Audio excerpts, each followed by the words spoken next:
Hello, children. How are you all? Hope you are keeping fine and taking good care of yourself.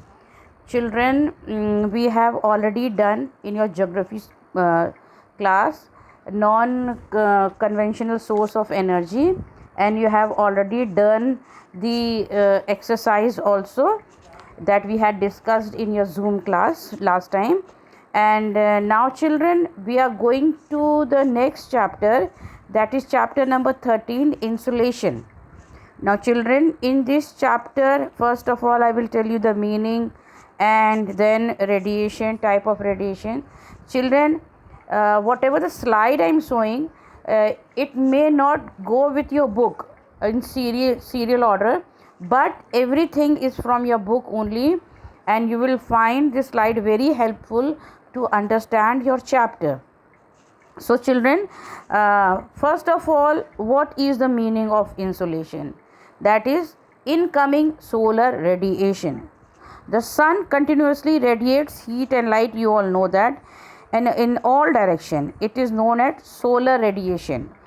So, the flow of energy from the sun to the earth and then into space is a complex process, children. You see that the sun, how the shining sun provide the earth with heat and light, and it is a continuous source that we receive from the of energy that we receive from this sun, from this medium.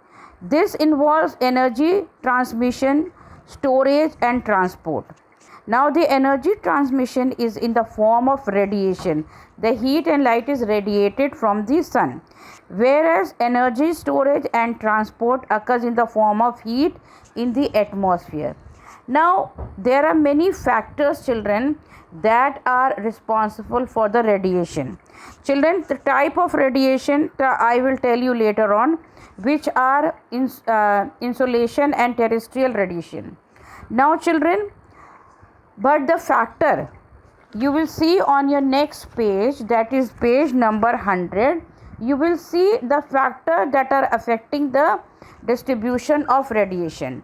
Now, children, in this book, in your book, the headings are given: latitude, altitude, distance from the sun.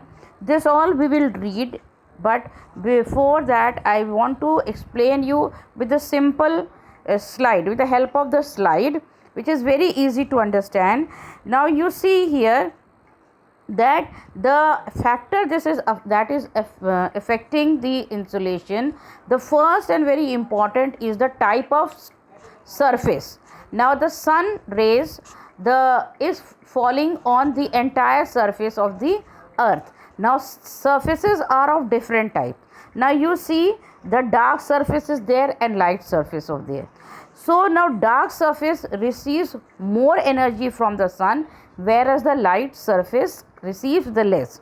So this is the way you come to know that the surface which are of dark black or dark color, they receive more heat, and that you can say that they are good conductor of heat, whereas the light which are light in color, they get less energy from the sun.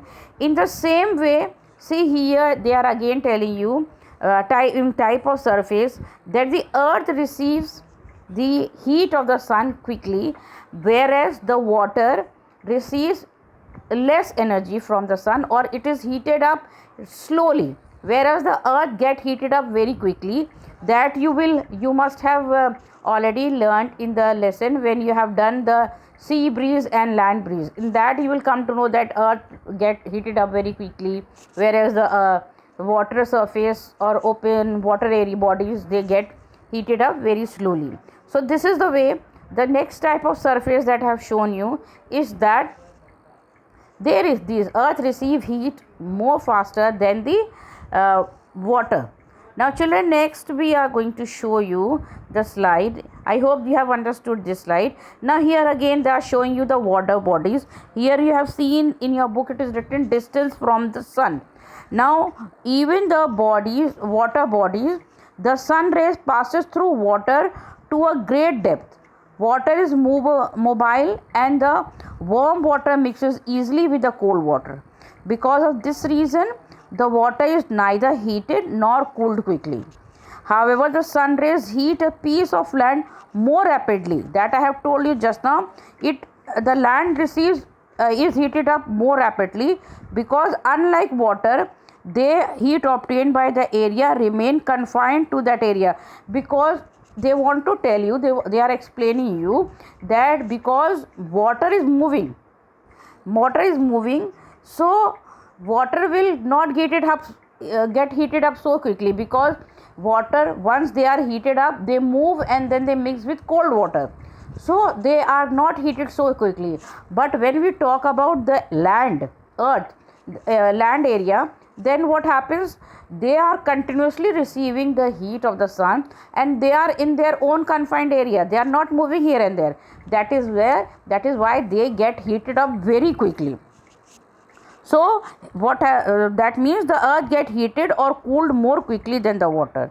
Thus, during the day, the land is hotter than the sea, and the hot air over the land become lighter and it goes up.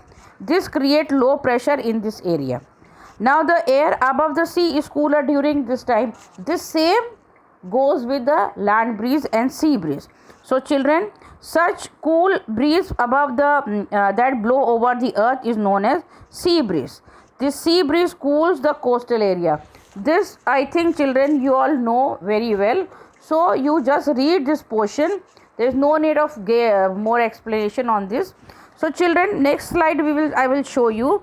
In that slide, they will show you the inclination, means the direction, angle of insolation. Now children, you all know very well that earth is moving, okay, earth is rotating, and here you see, the closer the angle of insolation is to 90 degree, the less atmosphere the sunlight passes through. Therefore, the higher the angle of insolation, storage of intensity of insolation. Now children, in easy word, if you want to understand this, you know that when earth is moving, then the area which is at, like in noon time, the earth is sun is exactly overhead by 12 o'clock. So the heat which is received by the area, that means that will get the highest amount of heat.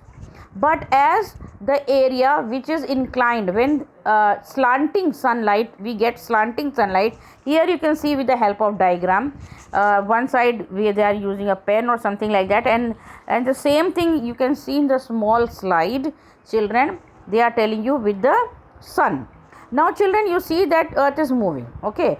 So when the the heat of the sun, it comes straight overhead, then the small area is receiving the heat of the sun, heat and light, and that small area is getting heated up very quickly. Whereas when the place that gets the slanting, when it is getting the slanting heat of the sun, then what happens, the larger area is receiving the sunlight and heat, and so it heat very less area is it is warmer, not very hot. So children, here with the diagram you can understand this, that how the earth is moving and slanting area is heated up, more area and less area by this. Now I will show you the slide where you will see that table is being shown, and with that table, children, you will come to know how the inclination will affect. Their table shows you the angle of insolation. Now altitude of the sun, when sun is at what altitude, relative length and the path of the rays that it covers in the atmosphere, and then insolation on the horizontal surface of the earth. They are telling you, like in 90 degrees 1 point, then next is horizontal, it is 0.78. in same way they are telling you that how the difference between the altitude of the sun, the relative length path of the sun rays through earth's surface, and relative intensity of insolation on the horizontal surface. According to table, when you see here that as the altitude changes, these all keeps on changing based on the altitude of the sun. It is already given that how the insolation is affected by the altitude of the sun. So children, here we have done the angle of insolation. So children, only I don't want to run up with the chapter because insolation is a bit difficult chapter to understand. So here I am going to stop the chapter so that you can read this much. Whatever I have shown you, you see the video and relate that with your book and read the chapter, children. And if you don't understand anything, children, we will meet in the Zoom class. There you are free to ask me the question, but for that, if you have any doubt, you have to read the chapter, children, because all these are going to coming for your exam and you will be having the paper by the end of this month. So children, this time your paper will not be that easy, so read the chapter. If you have any problem, please write it somewhere and we will ask you, you can ask in the Zoom class, children. Okay children, so I come to the end of the this part. Next we will meet in the next class, and take care of yourself. Go through the lesson. Have a good day, children.